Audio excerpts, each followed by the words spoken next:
Bonjour et merci de votre fidélité à Débat de presse. Ce matin, 3 sujets convoqués au débat. D'abord, le code électoral révisé au Burkina Faso, révision par réalisme pour certains et pour d'autres révisions pour calcul politique. Que penser de cette révision du code électoral à quelques 2 mois de l'élection présidentielle et des élections législatives? On en parle ce matin. Et ce matin également, le Mali avec la junte qui confirme son chef comme le chef de l'État. Que penser de cette actualité dans cette partie de l'Afrique? On en parle ce matin. Et ce matin, la Côte d'Ivoire avec Alassane Ouattara qui a finalement déposé sa candidature pour un 3e mandat et les manifestations qui ne cessent de continuer. Et quelle analyse nos éditorialistes font de cette actualité? On en parle également ce matin avec Paul Miki Rwamba de Ouaga FM. Bonjour Paul. Bonjour, merci d'être là pour le débat. Merci. Deuxième invité à débat de presse, Albert Nagrego de Libre Info. Bonjour Albert. Bonjour Fissoni, bonjour à tous les téléspectateurs. Et merci d'être là pour le débat. Et troisième invité enfin à ce débat de presse, Boukari Woba de Mutation. Bonjour Boukari. Bonjour Kindo. Et merci d'être là. Ça fait 2 jours quand même que vous n'êtes pas venu nous voir, Boukari. Je suis de retour alors. Vous êtes de retour et donc on va commencer d'ailleurs avec vous. Quelle est l'analyse que vous faites de la révision du code électoral qui a subi quand même quelques modifications? Est-ce que c'est simplement des ajustements genre chirurgicaux qui ont été opérés pour faciliter les échéances électorales à venir? Oui, je crois que le terme il est juste, c'est des réagissements. Nous sommes dans un contexte assez particulier qui est marqué donc par la crise sécuritaire. Et il était nécessaire quand même qu'on puisse revoir dans quelles conditions nous pouvons organiser ces élections-là. Et ce qui était dans la tête de chaque Burkinabé, c'était surtout les zones un peu en insécurité. Comment est-ce qu'on allait s'y prendre pour se rendre dans ces localités-là, pour mener d'abord la campagne, pour installer des bureaux de vote et organiser le vote des Burkinabés. Et on a eu déjà l'occasion de voir comment est-ce que l'enrôlement même s'est déroulé. Et à ce jour, si on fait le point de l'enrôlement, on se rend compte qu'il y a pas mal de localités où il n'y a pas eu d'enrôlement. Donc de fait, je crois que ce ne serait pas juste de dire qu'on est surpris par ces modifications-là qui sont intervenues. À partir du moment où il y a des localités où il n'y a même pas eu d'enrôlement électoral, il est difficile de penser qu'on puisse organiser des élections dans ces localités-là. Donc je crois que c'est ce que le gouvernement et l'Assemblée nationale ont traduit à travers ces dernières modifications qui ont été quand même adoptées à une large majorité des députés. Je crois 107 voix sur 120 députés qui étaient présents. Donc c'est une large majorité qui traduit quand même un certain consensus au niveau de la classe politique, ou si vous voulez peut-être la classe politique parlementaire, d'autant plus qu'on entend certaines voix qui sont extra-parlementaires, qui estiment que la modification ne devait pas se passer ainsi, parce que d'abord, ces acteurs... Et même qu'à l'intérieur, il y a des députés qui se sont abstenus de voter... Tout à fait. L'un d'entre eux, c'est sans doute le député maire de Dori. Il est concerné à plusieurs titres parce que sa province, sa région est véritablement touchée par le phénomène sécuritaire. Et il est fort probable qu'effectivement, il puisse avoir des localités dans sa zone qui ne puissent pas voter. Donc c'est tout à fait normal. Et c'est quelqu'un qui, depuis un certain moment d'ailleurs, se prononce sur la situation sécuritaire. Je crois qu'il a raison de ne pas être d'accord, mais aussi en l'écoutant, je n'ai pas trop senti qu'il a d'autres propositions.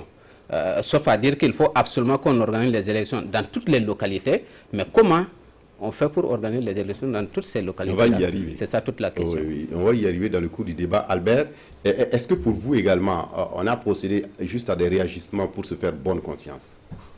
Il y a des réajustements, mais je trouve qu'il devient encore dangereux aussi ce code électoral. Parce que pour ma part, j'ai cherché à comprendre un peu. Et j'ai compris au début que l'opposition ne devrait pas accepter une telle modification du code électoral. À mon avis, c'est un arrangement qui a été fait entre la majorité et l'opposition qui ont pris part au dialogue politique avec le chef de l'État.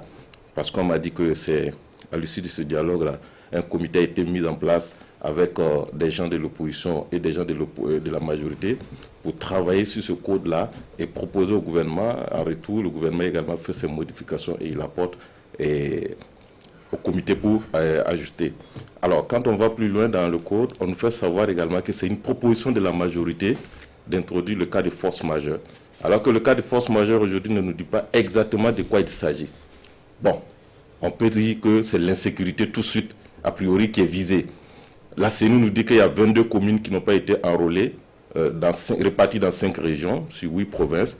Et aujourd'hui, quand on regarde ces 22 communes qui n'ont pas été enrôlées, réparties sur 8 provinces et 5 régions, ça montre que naturellement, il y a des Burkinabés qui sont d'office exclus de ces élections. C'est ce que d'ailleurs Aziz Diallo dénonce, parce que pour lui, c'est véritablement l'exclusion ici. Cette fois-ci, c'est l'exclusion.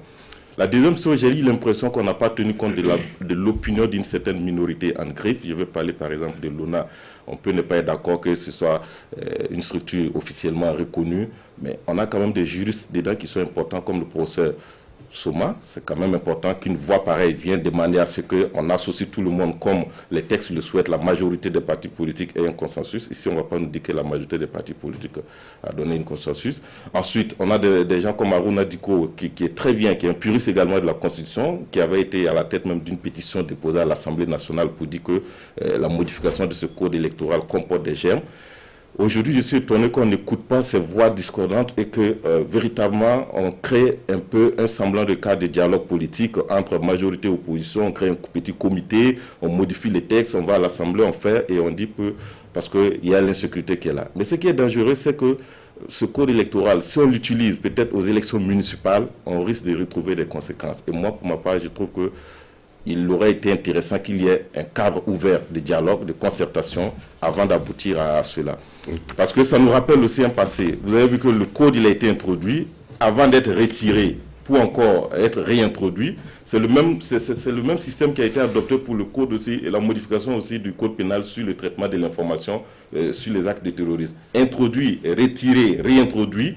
Donc il y a un problème qui est là. Et moi je pense qu'il faut qu'on apprenne à écouter les uns et les autres, qu'on trouve un accord avant de passer à des modifications aussi importantes comme ces modifications, parce que dans la vie d'une nation, d'une élection, c'est quand même un tournant décisif. Oui, Paul, il y a quand même eu un certain nombre de modifications qui permettent aussi de pouvoir décanter la situation à venir. Quand on prend par exemple le délai de dépôt des déclarations de candidature qui passe de 70 à 60 jours et avant le scrutin, ce qu'on a dénoncé sur ce plateau, la campagne déguisée avant la campagne électorale, le délai passe de 90 jours à 30 jours, mais on se demande est-ce que la loi n'est disposant que pour l'avenir, est-ce que c'est peut-être rentrer en vigueur maintenant ou comment ça se passe? Et donc pour vous,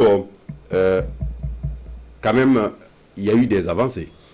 Non, je pense que les exemples que vous venez de prendre, ce sont des modifications, j'allais dire mineures, qui rencontrent peut-être l'assentiment d'une bonne partie de l'opinion, parce que cela avait déjà été critiqué. Quand on prend d'ailleurs la question de la pré-campagne qu'il ne fallait pas couvrir 3 jours avant les élections, qui devient 1 mois, c'est un peu raisonnable puisque ça 3 mois avant les élections. 3 mois, c'est devenu désormais 1 mois avant l'ouverture de la campagne électorale, pardon. Je pense que ça, c'est une avancée.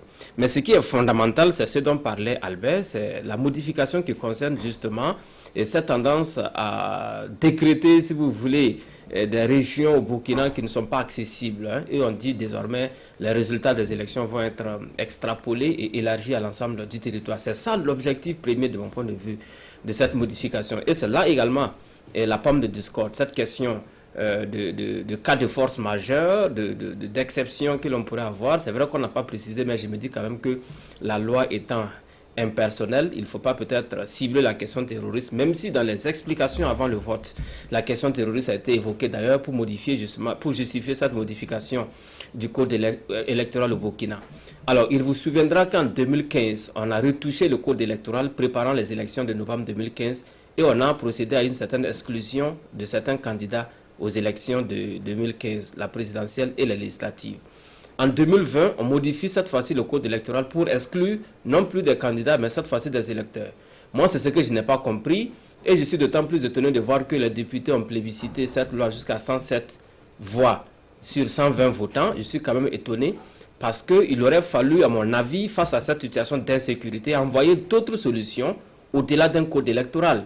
Parce que j'étais de ceux-là qui pensaient que l'on allait décider effectivement, même s'il faut prendre une loi exceptionnelle, faire en sorte que l'armée nationale soit impliquée jusqu'à un certain degré dans l'organisation de ces élections, parce que moi je me souviens les propos du chef de l'État burkinabé qui disait qu'on n'allait pas céder un seul centimètre carré du territoire national, dûtions-nous tous y laisser notre vie. Je ne sais pas où est passé cet engagement pour que l'on se retrouve dans une assemblée nationale, modifier un code électoral pour à la limite dire que bon, nous sommes en train de constater que l'on ne peut pas aller dans certaines parties du pays et pour justement tenir ces élections. Moi je suis quand même étonné, et je suis d'autant plus étonné que les députés, dans une large majorité, aient accompagné ce projet de modification. Cela m'amène à dire d'ailleurs que cette législature que nous avons, elle est la plus éloignée de l'opinion, puisque quelques mois avant, on a eu cette proposition de reporter même ces mêmes élections législatives. Et cela a été fortement critiqué par l'opinion publique, même une certaine partie de la classe politique. Et finalement, il me semble que c'est un projet qui est voué à l'échec. Et on revient avec cette modification, et qui est fortement critiqué également quand on écoute l'opinion. Nous qui avons la chance d'être en contact avec l'opinion à travers les émissions interactives, on se rend compte que majoritairement les gens ne sont pas d'accord avec cette loi. Et moi je suis étonné de voir que les députés l'ont plébiscité. Donc c'est autant de questions que l'on est amené à se poser. D'ailleurs c'est la première fois que la partition entre guillemets du Burkina est actée à travers une loi, parce qu'on était en train de dire quand même que face à la question terroriste, on n'allait jamais céder, on allait continuer à nous battre justement avec les forces de défense et de sécurité, avec également l'accompagnement justement du peuple burkinabé, des civils, pour que le terrorisme recule. Mais aujourd'hui avec cette loi, je suis fondé à croire effectivement que c'est un aveu d'impuissance. De mon point de vue, il aurait fallu aller à cette large concertation au-delà des partis politiques, associer la société civile, associer principalement les ressortissants des zones d'insécurité, notamment la province du Soum, parce qu'aujourd'hui, quand même, il me semble être quelque chose d'incongru que de décider à la place de ces gens-là sans pouvoir leur donner l'explication, même si ils sont au courant quand même de la situation qui prévaut dans leur localité, mais il aurait fallu procéder autrement pour que, au cas où on était face à une incapacité de couvrir le territoire national avec ces élections, que cela soit donc acté et accepté par l'ensemble du pays à travers donc un dialogue national plus élargi. Voici maintenant qu'on a organisé ce passage en force, et moi je ne sais pas où est-ce qu'on va avec ce nouveau code électoral.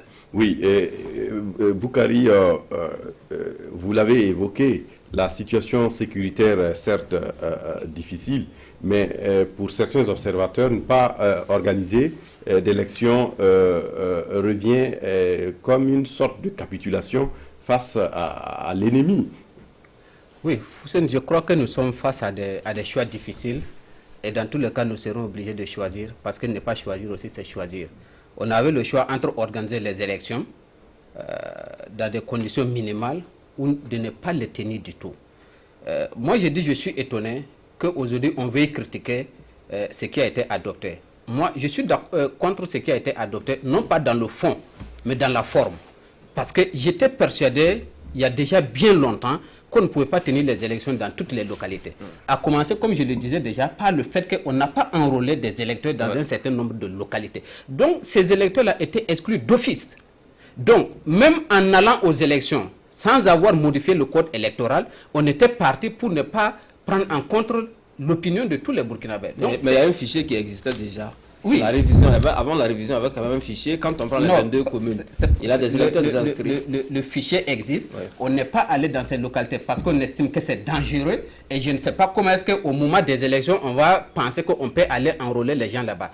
Et puis, la question de la sécurité des élections, c'est quoi? Ça va au-delà d'aller sécuriser un bureau de vote et puis l'urne. C'est aussi sécuriser celui qui quitte son hameau de culture pour venir voter. Celui qui quitte son hameau de culture, qui vient mettre le bulletin dans l'urne et qui ne regagne pas son domicile, cette personne-là, si elle est enlevée ou tuée par des terroristes, je crois qu'on serait responsable du fait de l'organisation des élections. Donc, on veut bien organiser des élections sur l'ensemble du territoire national, mais je dis, la sécurisation des élections, ça conditionnait d'abord la sécurisation même des citoyens, même en dehors des élections. On a accepté, ou du moins on a été d'une certaine manière passif en regardant des Burkinabés tués pratiquement tous les jours sans avoir pu les sécuriser. Et aujourd'hui, on pense qu'on peut les sécuriser juste le temps de tenir des élections. Je crois que ce n'est pas juste. Donc la sécurité des élections des citoyens du territoire national, pour moi, ça va au-delà des élections. Ce n'est pas parce qu'on est dans un contexte électoral que les gens pensent que c'est plus important de sécuriser les gens pour pouvoir les amener à voter, alors qu'on n'a pas pu assurer d'abord leur sécurité en temps ordinaire pour qu'ils mènent librement leurs activités. Donc on est devant un fait accompli qui, moi, comme je le dis encore, ne me surprend pas du tout. Oui, réaction Albert. Oui, en fait, moi, ce qui me dérange, c'est quand les politiciens savent se comprendre, faire l'union autour de leur propre intérêt. Mais quand il s'agit du peuple, on ne s'entend pas du tout. Je vous dis que cette modification du code électoral, c'est parce que la modification arrange toutes les parties. On est pressé d'aller à une élection. On veut tenir l'élection vaille que vaille. Donc, on s'entend sur la question. Sinon, il y a eu des sujets plus importants, hein, la réconciliation nationale. On en a vu ici, la CODER a créé son affaire. L'opposition en a parlé sur le bout des lèvres. La majorité, le président Kaboré, lors de son investiture, en a évoqué. Il avait même promis de refaire une constitution, passer à une autre république. Tout a été fait. Je pense que les gens se sont réunis, ils ont travaillé. On n'a jamais trouvé d'issue jusqu'à aujourd'hui, à 3 mois des élections. La CEDEAO dit que les textes de la CEDEAO sont clairs. À 6 mois, il faut forcément un consensus largement pour pouvoir modifier les textes. Au Burkina, si on veut se poser la question, est-ce que dans le fond ou dans la forme, est-ce que ce consensus-là a été atteint? Non, on s'est limité à l'avis d'un groupuscule, peut-être de partis politiques qui se croient les forts du moment ou les baobabs du moment, et on a modifié, et on a laissé des opinions qui peuvent être importantes également à marge, à l'écart, et on continue le chemin. Mais on ne se pose pas la question, est-ce que les textes qu'on modifie aujourd'hui ne comportent pas des germes d'une crise qui peuvent venir dans 5, 10 ans? On ne se pose pas ces questions. Peut-être même dans 2 ans. Mais voilà. Maintenant, l'autre chose, quand on va dire par exemple que quelqu'un qui quitte son hameau de culture pour aller voter, de retour, si il est enlevé ou quelque chose arrive, c'est dans le fait des élections. Non, on a dit le vote, il est là, mais il n'est pas obligatoire. Si je pense que de mon hameau de culture jusqu'au bureau de vote, je suis en insécurité, je ne vais pas, je ne suis pas obligé, il n'y a pas d'obligation à ce moment. Maintenant, l'autre chose, ce qui me dérange encore dans cette affaire, c'est que c'est totalement l'opposition qui se laisse. Je félicite la majorité, c'est une victoire pour eux. C'est une victoire d'étape. Vous imaginez qu'il y avait achoppement sur ce point aujourd'hui?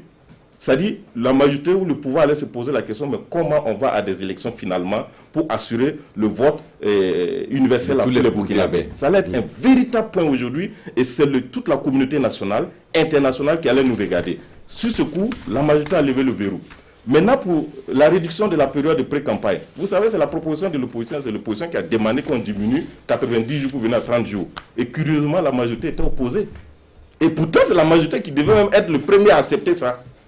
Donc, vous imaginez les paradoxes qui sont là, mais on s'entend parce que ça nous arrange tous. On fait un code et on va à l'Assemblée, on l'adopte. Les critiques, ce n'est pas un problème. Et on attend de voir. Et ce qui m'étonne, c'est les députés quand même. Aujourd'hui, si on prend les députés unis, les députés qui sont dans des régions aujourd'hui où il y a du terrorisme, je prends de l'Est au Sahel en passant au centre-nord, Bouk du Moun, on ne serait pas à 9 députés contre. Ah oui. On serait à plus de 9 députés contre. Et encore, ces députés-là qui avaient proposé dans leur rapport, recommandation, un report des élections législatives. Aujourd'hui, ce qui est contraire, on n'entend même plus cette recommandation-là. Il passe à 9. Donc il y a 9 qui restent sur leur position, qui trouvent que ce code-là, il n'est pas bon, il ne faut pas l'adopter pareil. Mais où sont passés les représentants du peuple? C'est-à-dire qu'ils ont abandonné les électeurs là, mais on va voir dans 3 mois encore, ils vont se lever, aller dans ces zones-là pour faire campagne. Donc il y a un problème, il faut que les politiciens se ressaisissent très vite, sinon ils risquent encore d'être désavoués par le peuple de façon générale. Qu'ils soient conséquents avec eux-mêmes. Ah oui, oui. Alors, si vous avez suivi un peu le débat qui a eu lieu à l'Assemblée nationale en prélude de vote de la loi, il y a eu quand même des arguments de taille qui ont été évoqués parlant de cette situation d'insécurité. Il y a eu des députés qui ont pris la parole, qui ont dit des choses assez intéressantes. Mais on s'est étonné après, lorsqu'il s'est agi de voter, de voir une écrasante majorité aller donc plébisciter cette loi. Donc je suis d'accord avec Albert quand il dit que les hommes politiques, principalement les députés, arrivent quand même à s'entendre comme des larrons en foire lorsqu'il s'agit de défendre leurs propres intérêts. Parce que c'est ce que je disais au début de cette émission, je ne pense pas, je n'arrive pas à comprendre effectivement et cette entente cordiale qu'il y a eu, j'allais dire même une entente, une complicité pernicieuse minutieuse autour justement de ce code électoral, parce qu'il y a quand même des dispositions dedans qui sont des dispositions d'exclusion, sans pour autant que l'on ait eu au préalable le soin d'expliquer aux populations concernées ce qui leur arriverait justement avec ces élections. Parce que la Constitution dispose évidemment, toutes les lois du Burkina disposent qu'il faut donner la possibilité à chaque Burkinabé de voter, le vote étant universel. Donc s'il y a des raisons objectives, comme on l'a dit dans la loi, des cas de force majeure qui empêchent ce vote-là, il aurait fallu au préalable donc passer par une forme de concertation pour que les gens acceptent cela. Parce que cette loi, beaucoup de gens l'ont dit, c'est une loi chrysogène, conflictogène à la limite. Et on attendra de voir effectivement dans quelques mois ce que cela va donner. Oui, alors, vous êtes d'accord avec quelqu'un comme Soumane Touré qui estime que l'opposition accompagne le pouvoir? Oui, c'est ce sentiment-là qu'on a lorsqu'il s'agit... Il y a des sujets majeurs. Voilà, quand il s'agit de certains sujets majeurs où ça engage, comme Albert l'a dit, l'intérêt des uns et des autres. Vous avez vu le consensus qu'il y a à l'Assemblée nationale lorsqu'il était question de proposer le report des élections. On est même allé jusqu'à demander aux députés d'arrêter de s'adresser aux médias de façon disparate parce que c'est un consensus. Bon, moi, on n'arrive pas à comprendre. Ce consensus n'a pas prospéré parce que l'opinion, dans une certaine majorité, et même les états généraux des partis politiques se sont opposés à ce projet de report. Et finalement, on l'a tourné. Après, on a vu disparaître le président de l'Assemblée nationale qui réapparaît lors de ce vote de loi pour dire qu'ils ne sont pas les commandeurs de l'ENGA. Et on est passé à autre chose. L'autre aspect de la chose, c'est que d'abord même avant le vote de la loi, vous savez que le vote même, la modification a fait l'objet de polémiques parce que beaucoup de gens ont évoqué le protocole de la CEDEAO pour dire qu'on ne pouvait pas toucher à cette loi. Et à ce niveau-là, on a vu effectivement les gens qui ont foulé au pied ces dispositions, qui sont sortis avec d'autres arguments parlant de ce dialogue national qui a eu lieu en juillet 2019. On dit que c'est un dialogue de l'ordre consensus. Vous avez vu le ministre de l'administration qui est sorti au lendemain du vote de la loi pour expliquer... pourquoi ils se sont contentés de l'opposition formelle et puis laissant sur le carreau l'opposition non affiliée au CFOP pour dire bon, on ne peut travailler qu'avec des gens légalement constitués, etc. Donc on a sorti, si vous voulez, toutes sortes d'arguments pour faire ce passage en force-là. Maintenant, il faut tenir responsable l'ensemble de l'Assemblée nationale, principalement ceux qui ont voté justement cette loi-là. Si jamais cette loi comporte les germes d'un conflit, ils pourront être moralement engagés. On en parlera certainement si cette loi a d'autres implications dans le futur. Peut-être qu'il y aura des recours, on n'en sait rien. Exactement. Et on s'arrête là pour ce premier sujet et on aborde le Mali, Albert Nagrego, où Assimi Goïta devient chef de l'État et la CEDEAO qui exige de son côté une transition en civil immédiate. Finalement, on se pose la question de savoir est-ce que le Mali c'est un laboratoire où on va tester toutes les formes de résolution de crise ou quoi finalement?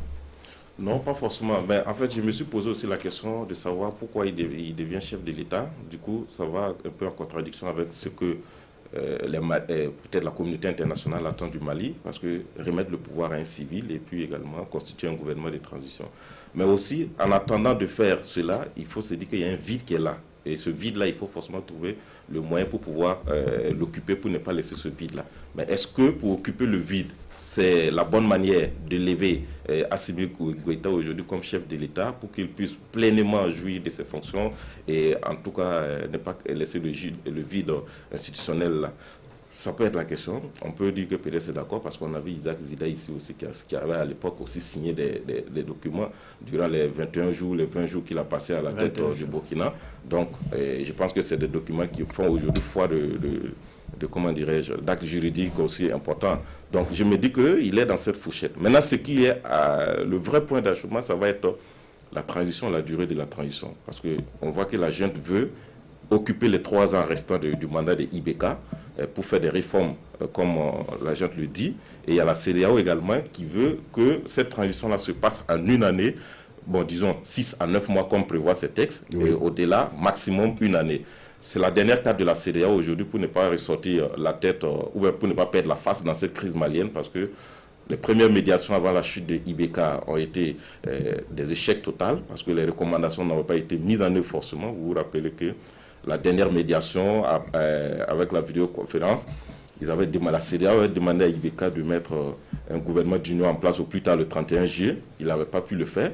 La CEDEAO avait demandé la démission également du président de l'Assemblée nationale et les 31 députés contestés. Ça n'a pas été fait jusqu'à ce que IBK chute. Et aujourd'hui, on voit que le pouvoir a été pris par les militaires si la CEDEAO a réussi les transitions de 1 an au Mali, et au Burkina, au Niger, un peu en Guinée, est-ce qu'aujourd'hui, elle va réussir au Mali? J'écoutais un peu le porte-parole de la junte, le colonel-major Ismaël Ouagé, qui dit que dans tous les cas, c'est après concertation de tous les Maliens qui vont arrêter la période, parce que s'ils estiment qu'il y a des réformes majeures qu'il faut faire pour une refonte de la nation, pour un renouveau, il faut forcément arriver à cela. L'un dans l'autre, ce n'est pas mauvais. Sauf que si on part dans une transition au-delà de 1 an, ça risque de plonger le pays aussi dans une autre crise qui ne dit pas son nom. Parce qu'au niveau international, les partenaires techniques et financiers difficilement collaborent avec des régimes de transition. Ils préfèrent plutôt collaborer avec des régimes élus démocratiquement reconnus. Donc, tout à fait. Donc, si même la junte gagne aujourd'hui ce bras de fer, de faire une transition de 3 ans, le vrai problème risque de se poser à ce niveau. Le Mali risque d'être mis entre parenthèses. Tout à fait. Est-ce que le Mali aura le pouvoir ou les atouts nécessaires pour pouvoir s'exprimer dans le concert des nations? C'est la question qu'on se pose, parce que c'est même pas évident que durant ces 3 ans, un pays même arrive à nommer un ambassadeur là-bas, ou le Mali même arrive à nommer un ambassadeur dans un autre pays qui soit accrédité véritablement. Et comme l'appétit vient en mangeant, peut-être que quelqu'un sortira dire que le peuple a souhaité que je reste.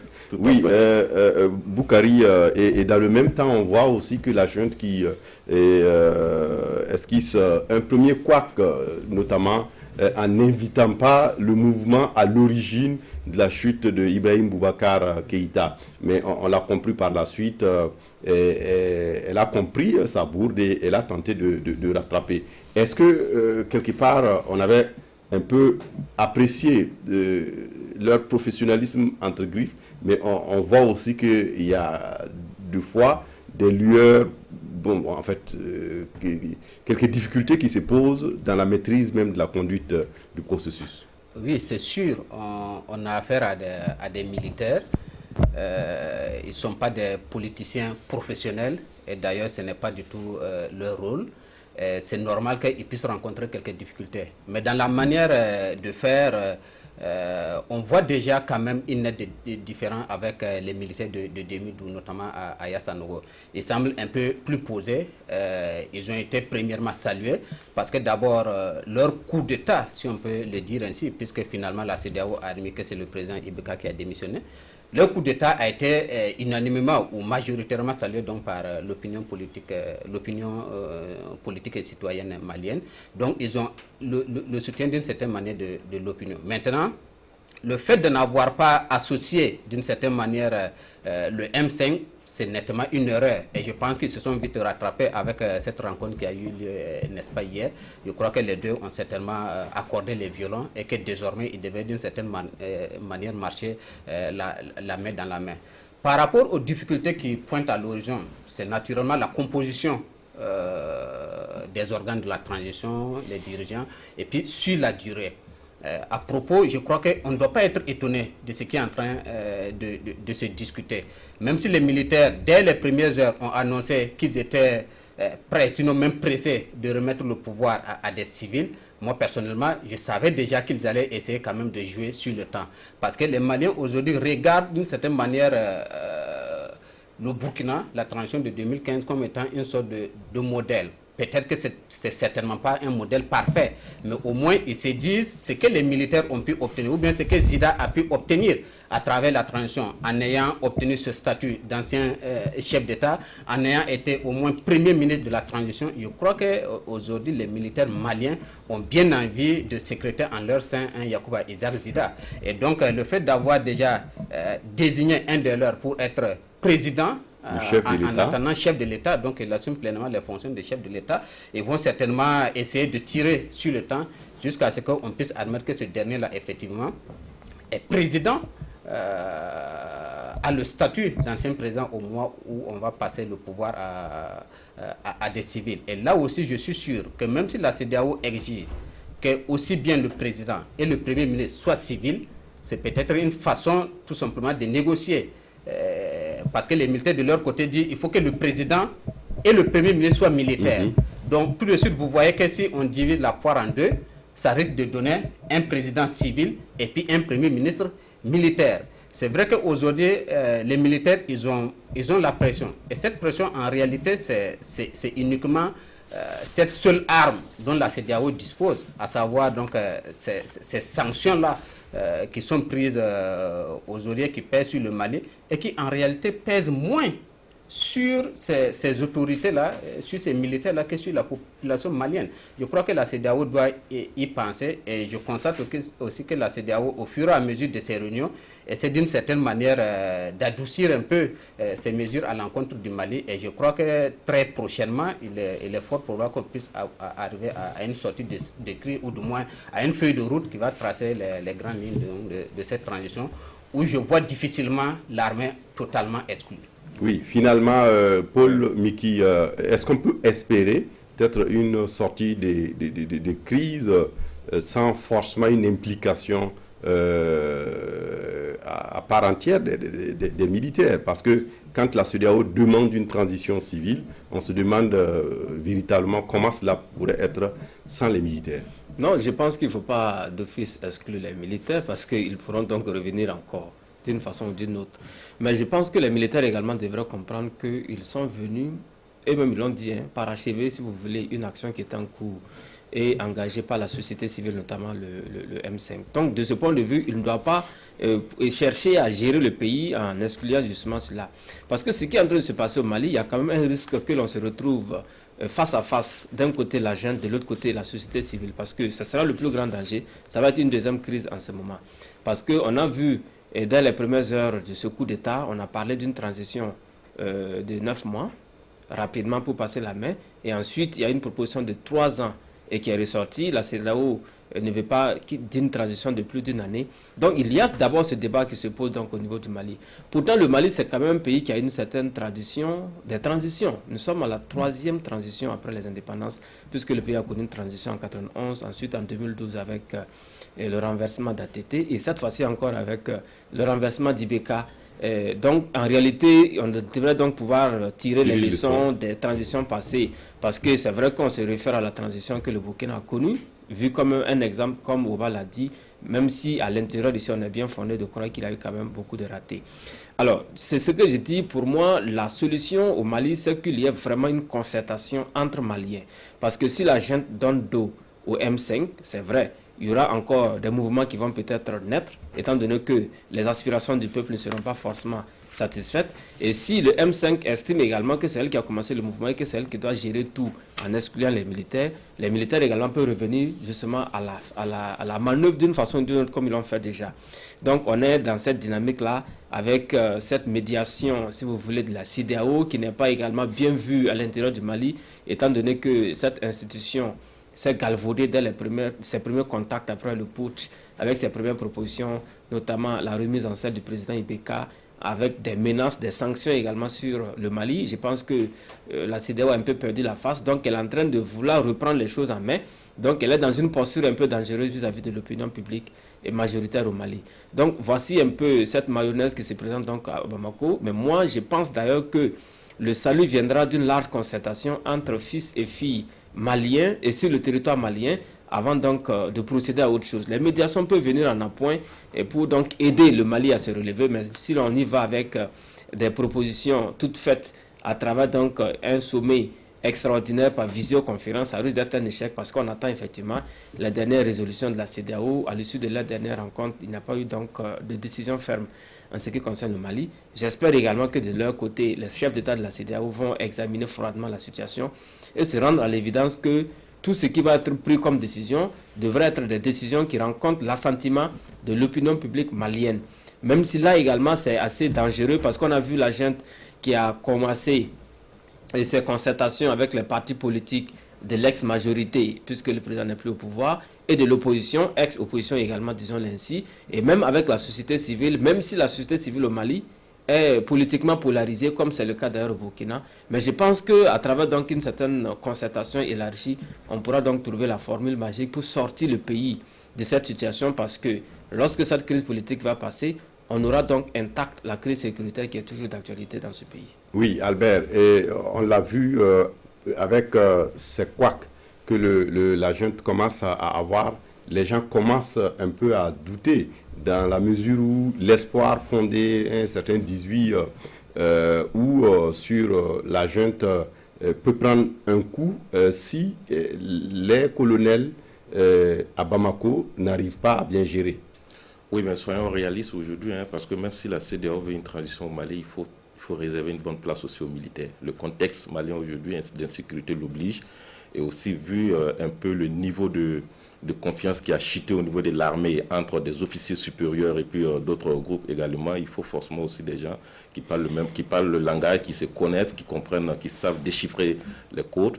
Sinon, vous confiez forcément une transition aujourd'hui à des civils. Et si on a la chance d'avoir des civils qui sont vraiment à la hauteur de la tâche de l'État, tant mieux. Si vous avez des civils qui viennent, qui peut-être tâtonnent dans une telle situation où l'armée est beaucoup déconstruite, et encore, sur le terrain, les velléités de groupes terroristes également s'accentuent.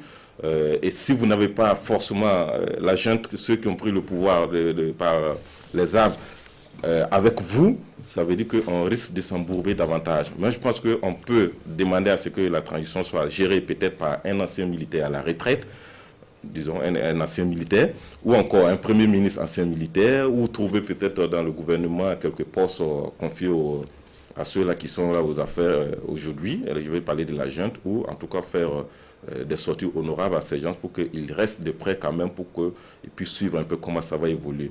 Parce que je pense que si on force, la CEDEAO force aujourd'hui à vouloir écarter totalement ces gens-là, on l'a vu, il y a un membre, le vice-président d'ailleurs du comité de la junte, qui dirige la junte à la veille de la rencontre de la CEDEAO, qui a fait le tour de quelques pays, dont le Burkina et le Niger, pour parler directement au président. Oui, tout à fait. Parce qu'il y a quelque chose aussi qui est là. Il faut reconnaître qu'au niveau de l'armée malienne, la situation n'était pas aussi du tout rose.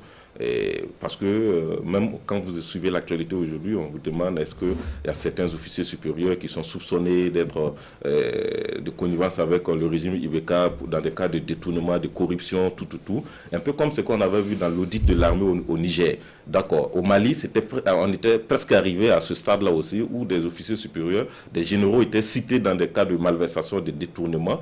Si vous retirez forcément le pouvoir aujourd'hui à la junte qui connaît un peu ces officiers supérieurs, qui connaît leur manière de faire, comment ils évoluent, aujourd'hui vous faites une rupture brutale mal gérée, ça veut dire qu'on risque de se retrouver dans une situation chaotique. Donc, pour moi, il faut faire un bon dosage, un bon mélange entre les civils et aussi entre l'armée pour pouvoir espérer des lendemains meilleurs au Mali. Mais ce qui est dangereux aussi, c'est que déjà le temps, on est presque à 2 semaines de ce push et rien ne se dessine pratiquement pas. On ne parle pas d'abord de charte, on ne parle pas d'abord de l'organisation formelle. On est encore en train de tergiverser à vouloir même organiser une première rencontre entre les forces vives et puis les acteurs politiques. Donc mine de rien, on risque de se retrouver un mois après le coup, toujours dans cet attonnement-là, en train de tergiverser, toujours.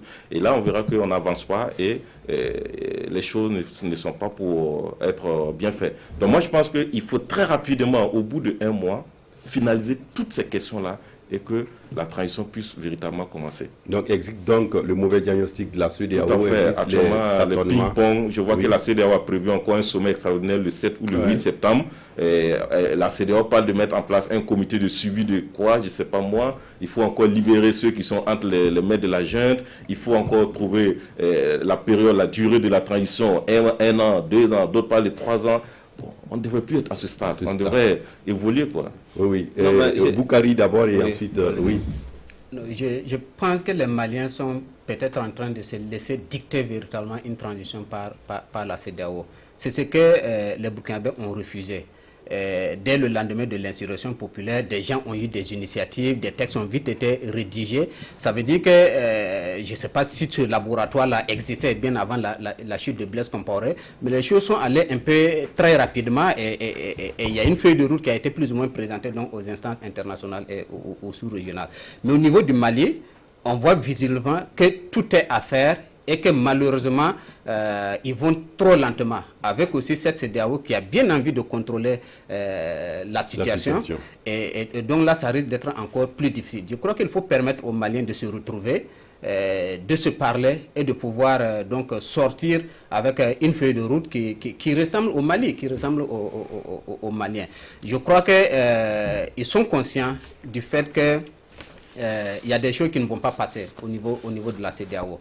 Et je crois que les premières propositions qui sont plus ou moins maximalistes, lorsque ces acteurs-là vont se retrouver entre eux, ils devaient pouvoir trouver une feuille de route qui, d'une certaine manière, ne soit pas rejetée par la CEDEAO. Heureusement que ces rencontres-là sont déjà convoquées et on espère que la feuille de route ne va pas tarder. Sur la durée de la transition, je crois que véritablement, si la transition, c'est organiser les élections et puis passer le pouvoir à des acteurs politiques civils, ben écoutez, si le Mali est prêt, on peut même le faire en moins de 12 mois.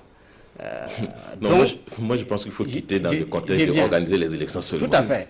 Si les Maliens sont prêts, on peut le faire dans l'espace de 12 mois. Mais moi, ma façon de voir une transition, ce n'est pas pour résoudre une crise, c'est pour résoudre les problèmes. Il y a crise parce qu'il y avait des problèmes.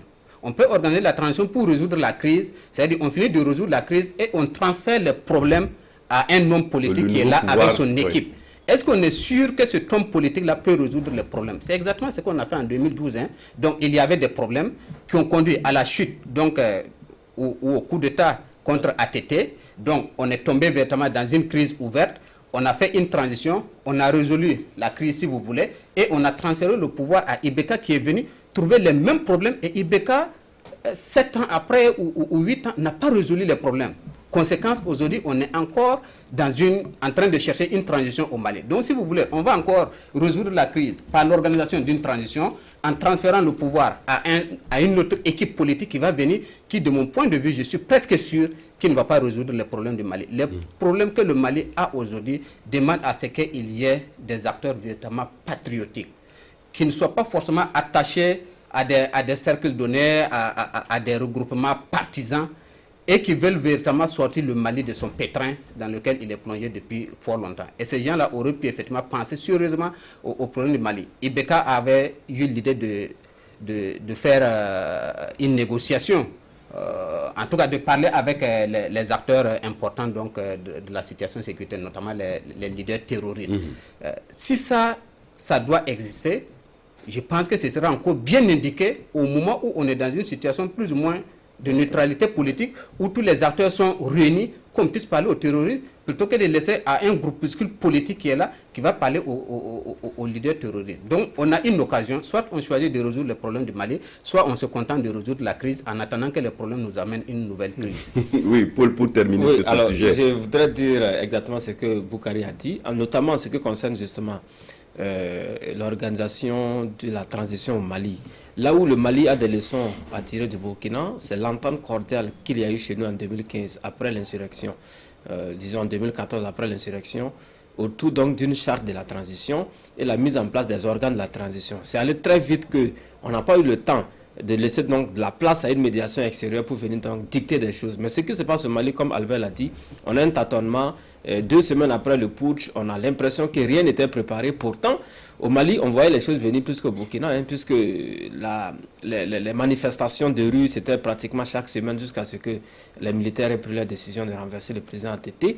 Il aurait fallu à l'époque, étant donné que les manifestants demandaient d'ailleurs la démission du président Ibeka, prévoir justement l'après Ibeka. Aujourd'hui, avec le putsch, on se rend compte que rien non, mais à l'époque, on en avait discuté sur ce plateau. Le M5 n'avait pas d'offres politiques derrière les rues bondées les vendredis à Bamako. Et c'est ça, là, tous les problèmes. Parce que l'objectif ici, c'était de demander à Ibeka de quitter donc le palais de Koulouba. Mais après Ibeka, qu'est-ce qu'on fait? Rien n'était préparé sur le plan politique. Maintenant que les militaires sont venus parachever cette lutte qui était en cours, donc, et aujourd'hui, on se rend compte effectivement qu'il y a un tâtonnement qui dure depuis 2 semaines. Et il y a également même cette entente qui n'est pas au beau fixe entre la junte et la société civile. Et je pense que c'est là le danger, comme je l'ai dit tantôt. Voilà, donc c'est un peu ça le cas spécifique du Mali. L'autre aspect aussi, c'est que pour la nature de la transition, Boukari Ouba l'a dit, je pense que la transition devrait travailler à régler, à mon avis, un certain nombre de problèmes, notamment les problèmes qui ont suscité d'ailleurs cette forme d'insurrection donc dans la rue, avec jusqu'au départ d'Ibeka. On a au Mali, contrairement à ce qui était au Burkina, où en 2014 on avait les institutions sur place, au Mali les institutions sont pratiquement en déliquescence. C'est d'ailleurs la source de la crise. Regardez l'Assemblée nationale, regardez la Cour constitutionnelle, tout est à refaire pratiquement. Donc il y a un gros boulot, à mon avis, qui se pose donc sur la table de la junte, sur la table également de la société civile et qui a manifesté avant le coup d'État, pour que tout cela soit réglé avant justement de passer donc aux élections. Donc, à mon avis, on doit tenir compte de ce travail-là pour fixer donc les délais de la transition. Si ça peut se faire en une année, c'est tant mieux. Sinon, il va falloir donc réfléchir profondément parce qu'il ne faut pas être pressé également. Très pressé, on peut donc se retrouver avec un pouvoir certes élu, mais qui va retrouver les problèmes intacts. Sans oublier qu'il y a la question terroriste toujours. On parle aujourd'hui du Mali, mais on parle d'une partie du Mali. Quand on prend la junte, on prend les manifestations populaires, on prend même la classe politique, l'ex-majorité, l'ex-opposition, tous sont groupés à Bamako et tous sont conscients qu'il y a une partie du Mali où ils ne peuvent pas mettre les pieds. C'est là d'autant plus que le chef de file de l'opposition l'apprend aujourd'hui à ses dépens. Il est toujours entre les mains des terroristes. Donc voici la grosse question, la grosse problématique du Mali qui va donc se présenter avec cette transition d'abord et ensuite un pouvoir qui va être élu. Maintenant, on attend de voir quelle va être l'approche des militaires au pouvoir par rapport à la question. En attendant certainement qu'une illumination se fasse à Bamako, on va peut-être s'arrêter là pour ce sujet et aborder le troisième sujet de ce débat de presse, Albert. C'est la Côte d'Ivoire où Alassane Ouattara s'est fait investir par son parti et a même déposé sa candidature. Et est-ce que la question qui se pose ici, la Constitution peut être seulement considérée comme la seule garantie juridique pour un passage en force? D'autant plus qu'on le voit, la rue n'est pas d'accord. Oui, la rue n'est pas d'accord, mais Alassane a déjà déposé sa candidature. Il est investi, il a déposé sa candidature, il a pris son épouse, ils sont allés en Europe. Et maintenant, tout se passe en Côte d'Ivoire. C'est Ahmed Bakayoko, le Premier ministre, qui parcourt le pays. J'ai vu qu'il était à Daoukro, il allait à Bonois, il allait à Divo, il est même allé à Gagnoa, il passe son discours de paix, il fait également des inaugurations de certaines infrastructures, tout. Donc, moi, je me dis pour Alassane Ouattara, tout est plié, l'affaire est déjà dans la poche. Il n'y a pas de péril à la demeure, donc on peut voyager, on peut même aller en vacances, et puis on reste, son gouvernement revient, il est serein. Si vous voulez manifester, il n'y a pas de problème. Mais le dernier recours qui reste, ou le dernier élément qui peut barrer la candidature de Ouattara, maintenant, c'est peut-être le Conseil constitutionnel. Mais est-ce que le Conseil constitutionnel aura le courage de dire qu'aujourd'hui, au regard de la Constitution, la candidature du président Ouattara n'est pas valable, n'est pas recevable, il ne peut pas être président. Donc, c'est le seul espoir qui reste aux gens. Donc, vous appelez à une responsabilité historique du Conseil constitutionnel. Vous faites bien de le dire historique, parce qu'en Côte d'Ivoire, les grands juges n'ont pas forcément une bonne réputation. On a vu la Cour suprême avec Tia Kone en 2000 qui avait invalidé la candidature de Alassane Ouattara. Après revenir faire les éloges de Ouattara pour dire qu'ils avaient mal interprété les textes ou c'était un texte incongru parce que le texte, l'article 35 à l'époque disait que pour être candidat il faut être ivoirien de père et de mère, d'origine aussi ivoirienne. Donc après il revient, il dit que c'était une incongruité des textes. Et après, on a vu également en 2010 avec Paul Yaoundé qui a déclaré Laurent Gbagbo vainqueur des élections. Pendant ce temps, la CEI, la Commission électorale indépendante et la communauté internationale reconnaissaient Alassane Ouattara. Lui aussi, c'est 5 mois après, 3 000 morts qu'il est revenu pour investir Alassane Ouattara comme président élu. Et cette fois-ci, on a un conseil constitutionnel avec Mamadou Koné, nommé d'ailleurs par Alassane Ouattara avec ses 6 compagnons. Est-ce qu'ils vont changer, comme vous le dites, de façon historique, dire que la candidature de Ouattara n'est pas aujourd'hui acceptable, il faut qu'il renonce à un 3e mandat? On attend tous de voir. Je pense que les États-Unis aussi ont dit que le Conseil constitutionnel, dans un communiqué d'ailleurs, de l'ambassade des États-Unis à Abidjan, aussi ont évoqué le cas du Conseil constitutionnel. Le Conseil constitutionnel va se prononcer. Donc je pense que c'est le dernier recours, c'est le dernier espoir pour les détracteurs de la candidature de Alassane Ouattara. Mais je n'ai pas forcément espoir parce qu'au regard également déjà des textes torpillés, on va le dire ainsi, par l'État ivoirien aujourd'hui. La Cour africaine des droits de l'homme a donné, je crois que 2 arrêts dans cette affaire, notamment le cas Guillaume Soro. Ensuite, elle avait demandé que la CEI soit revue, mais la CEI n'a pas été revue. L'Assemblée nationale, on a vu comment l'immunité de Guillaume Soro a été levée. On a vu également comment le procureur aller à la télévision nationale pour annoncer les inculpations contre Guillaume Soro et le mandat d'arrêt international. Jusqu'à aujourd'hui, aucun magistrat ivoirien n'essaie de désolidariser de cet environnement juridique qui n'est pas forcément un environnement propice à la paix ou à la cohésion sociale. Donc je me pose bien la question de savoir comment le président du Conseil constitutionnel dans cette situation va le faire. Mais il y a un exemple à côté qui devait l'inspirer, c'est le cas du Mali. Parce qu'on a vu, aujourd'hui, la CEDEAO l'a bien dit dans son diagnostic que c'est l'arrêt de la Cour constitutionnelle au Mali pour la validation de la candidature, la validation du mandat des 31 députés oui. Qui est à l'origine de tous les chaos au Mali. Donc c'est un bon exemple pour le Conseil constitutionnel ivoirien, si, en tout cas, il veut dire le droit, contrairement à ce que les uns et les autres pensent, parce que d'autres disent que beaucoup de gens sont dans l'émotion. Donc, si le Conseil constitutionnel veut dire le droit, je pense que le Mali est un bon exemple, et même la Côte d'Ivoire, avec les deux exemples cités précédemment, peuvent l'inspirer. Oui, Boukari, est-ce qu'il ne faut pas décomplexifier le débat en voulant le rendre trop juridique? Il faut aller à un réalisme. Est-ce que c'est votre avis également? C'est tout à fait juste. Il ne se pose pas fondamentalement, le problème n'est pas plus juridique que politique. Il est beaucoup plus purement politique. Aujourd'hui, du point de vue des textes, Alassane peut dire ce qu'il veut, mais on est tous convaincus qu'Alassane a envie de rester tout simplement au pouvoir et que ce n'est pas une question de texte. Parce que cette affaire de non-rétroactivité que nous avons eu la chance ou la malchance d'expérimenter ici au Burkina depuis les années 2005, cette affaire de non-rétroactivité, elle se passe de l'esprit du texte. Si aujourd'hui la Côte d'Ivoire a une constitution, ou du moins une nouvelle république, dans laquelle république on dit que le chef de l'État ne peut faire que 2 mandats, ça veut dire que le peuple ivoirien a estimé que c'est ça le modèle de vie constitutionnelle auquel il aspire. Donc si c'est ça le modèle de vie constitutionnelle, alors que toi tu viens déjà de faire 2 mandats, autant laisser ainsi. Parce que quoi? C'est pas parce que la République a changé que le peuple ivoirien a changé, que le pays a changé.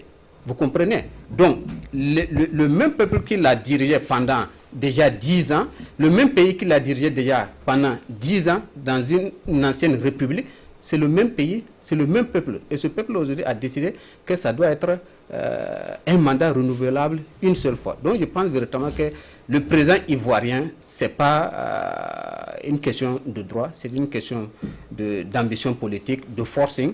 Et c'est là où il faut interpeller davantage la CEDEAO. Je crois que c'est peut-être une très bonne chose, comme Albert disait tout de suite, de prendre exemple sur le Mali. Je crois que c'est une bonne chose qu'on ait ces 2 parallèles-là aujourd'hui.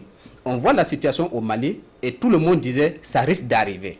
Ça risque d'arriver. Ça risque d'arriver. Et je crois que la CEDEAO, véritablement, n'était pas dans la disposition de l'esprit du peuple du Mali de résoudre la crise, mais plutôt de protéger un membre, notamment Ibeka. Même au-delà de la CEDEAO, l'Union européenne, rarement l'Union européenne ou l'Union africaine a été aussi silencieux jusqu'à ce stade d'une crise. L'Union africaine, l'Union européenne, la CEDEAO, rarement on a vu ces institutions-là rester silencieuses dans une crise pareille. Ça va au-delà de la CEDEAO, sauf que la CEDEAO semble être véritablement l'organe ici qui est habilité à résoudre ce genre de crise et qui prend beaucoup d'initiatives parce que aussi la CEDEAO a ces textes-là qui sont suffisamment clairs en la matière. C'est promouvoir donc l'alternance démocratique et malheureusement on constate que l'alternance démocratique est bafouée. Peut être grippée par des chefs d'État qui sont en place et on ne dit rien. Et demain, un caporal va sortir quelque part et puis déposer le président Ouattara et puis on va dire de condamner le coup d'État. Ce n'est pas un coup d'État.